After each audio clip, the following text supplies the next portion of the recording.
الحمد لله رب العالمين أشهد أن لا إله إلا الله هو يتولى الصالحين وأشهد أن محمدا عبده ورسوله صلى الله عليه وعلى آله وسلم أما بعد الحديث 11 عن أبي محمد الحسن بن علي بن أبي طالب سبط رسول الله صلى الله عليه وسلم وريحانته رضي الله عنهما قال حفظت من رسول الله صلى الله عليه وسلم دع ما يريبك إلى ما لا يريبك رواه الترمذي والنسائي وقال الترمذي حديث حسن صحيح.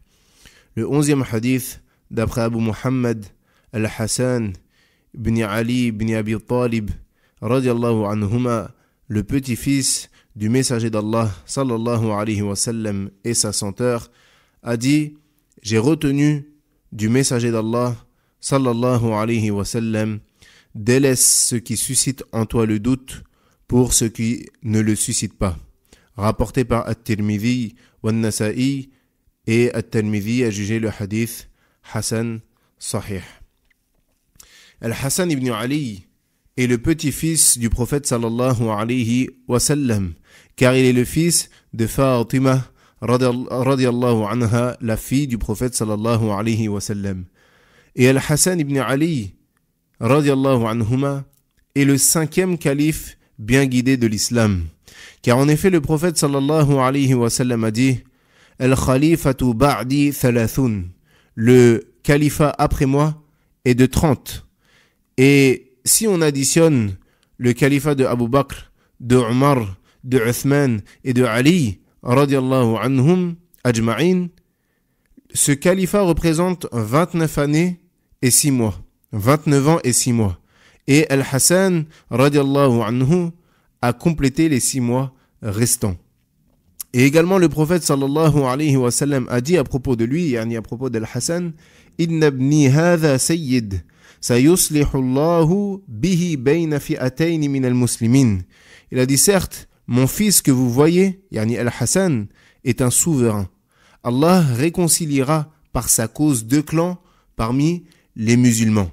Et en effet, Al-Hassan radiallahu anhu, de par sa cause, les musulmans se sont regroupés derrière Muawiyah radiallahu anhu. Lorsque les suiveurs de Muawiyah et les suiveurs de Ali ibn Abi Talib radiallahu anhu se sont divisés et que le califat est tombé dans la main de Al-Hassan après la mort de son père Ali ibn Abi Talib radiallahu anhu, Al-Hassan, il a décidé de laisser sa place au bout de 6 mois à Muawiyah afin que la communauté musulmane se réconcilie et se réunisse derrière Muawiyah radiallahu anhu. Il a donc été la cause que ces 2 clans n'ont formé qu'un. Ces 2 clans se sont réconciliés et se sont regroupés derrière Muawiyah radiallahu anhu.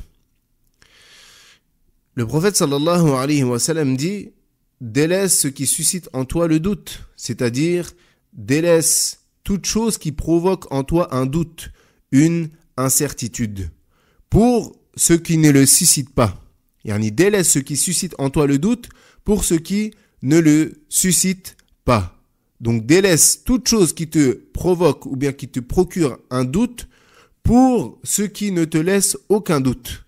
Et ce hadith, il revient à la parole du hadith qu'on a rapporté dans le hadith de An-Nu'man ibn Bashir radiallahu anhuma, le hadith numéro 6.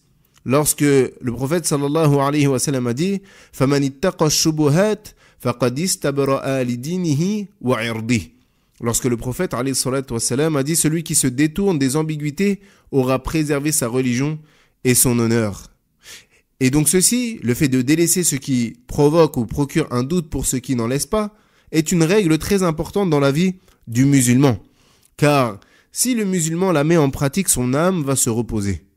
Mais cela ne veut pas dire que la personne doit douter de toute chose. Et elle se met à douter de choses qui sont par exemple licites de manière très claire, sans aucun doute, jusqu'à ce qu'elle soit prise de wasawis.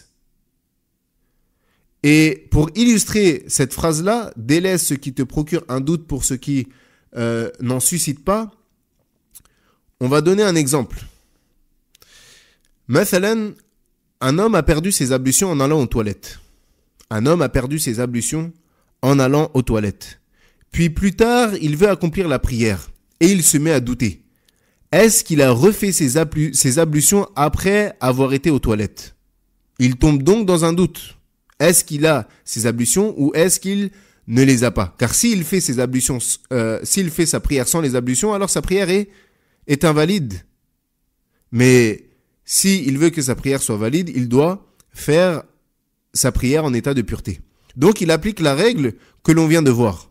Laisse ce qui suscite en toi le doute pour ce qui n'en suscite pas. Le doute ici, c'est est-ce qu'il a refait ses ablutions ou pas. Tandis que la certitude, c'est qu'il a été aux toilettes. La chose dont il est certain, c'est qu'il est allé aux toilettes et qu'il a perdu ses ablutions. La chose qui lui procure un doute, c'est est-ce qu'il a refait ses ablutions après avoir été aux toilettes. Donc, dans ce cas, il refait ses ablutions. Pourquoi? Car la certitude qu'il a, c'est qu'il a perdu ses ablutions. Et également, on peut prendre l'exemple dans le sens inverse. Une personne qui a ses ablutions. Une personne qui a ses ablutions. Puis, plus tard, au moment de prier, elle doute. Est-ce qu'il a émis un gaz entre-temps ou non? Ou bien est-ce qu'il a fait quelque chose qui annule ses ablutions ou non? Donc, il applique la même règle. Il délaisse le doute pour la certitude. Le doute ici, c'est quoi? C'est est-ce qu'il a fait quelque chose qui vient annuler ses ablutions? Tandis que la certitude, c'est qu'il avait ses ablutions. Donc, dans ce cas, il prie sans refaire ses ablutions. Il peut prier sans refaire ses ablutions. Pourquoi? Car la certitude, ici, c'est quoi? C'est qu'il avait ses ablutions. Et il y a également une règle islamique qui est la yazulu al-yaqin ou la yazulu bishak. La certitude n'efface pas, ou bien le doute n'efface pas la certitude. Al-yaqin la yazulu bishak. Le doute n'efface pas la certitude. Et comme on l'a dit, on ne parle pas ici de wasawis. On ne parle pas ici de wasawis, yani d'insufflation diabolique ou bien shaytanique. Comme par exemple la personne qui fait ses ablutions 10 fois, car à chaque fois elle pense qu'elle a oublié un membre. Tamam? Ou une personne qui recommence sa prière 10 fois, car elle pense qu'elle a oublié quelque chose ou bien que sa prière n'est pas acceptée. Tamam? Ça, ce sont les insufflations du diable et la personne ne doit pas y prêter attention. Et d'ailleurs, lorsque le prophète sallallahu alayhi wa sallam a été questionné à propos d'un homme, il a dit La yansarif hatta yajidu riha hatta yasma'u sawtan aw yajida riha. Il dit à propos d'un homme dans sa prière, il ne sort pas tant qu'il n'a pas entendu un son ou bien trouvé une odeur. Yani d'un gaz. Tamam? Donc tant que la personne c'est en train de prier et qu'elle a un doute, est-ce que j'ai mis un gaz ou pas?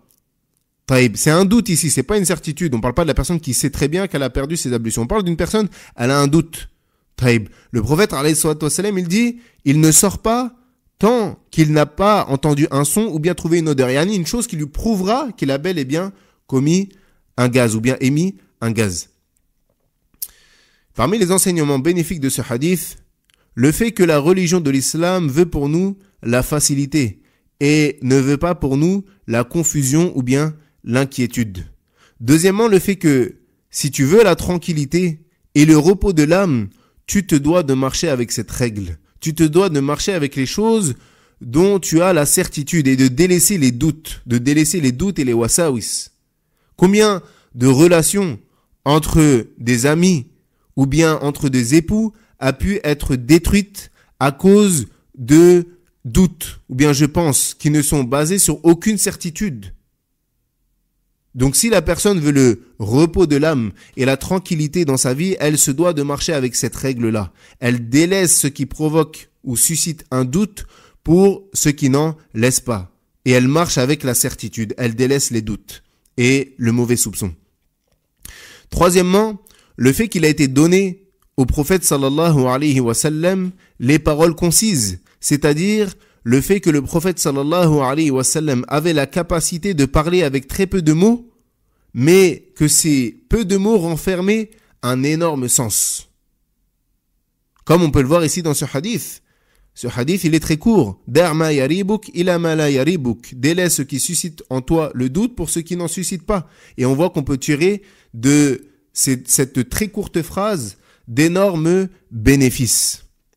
Wallahu a'lam wa sallallahu ala nabiyyina Muhammadin wa ala alihi wa sahbihi ajma'in. Subhanaka Allahumma wa bihamdik. Ashhadu an la ilaha illa ant. Astaghfiruka wa atubu ilayk.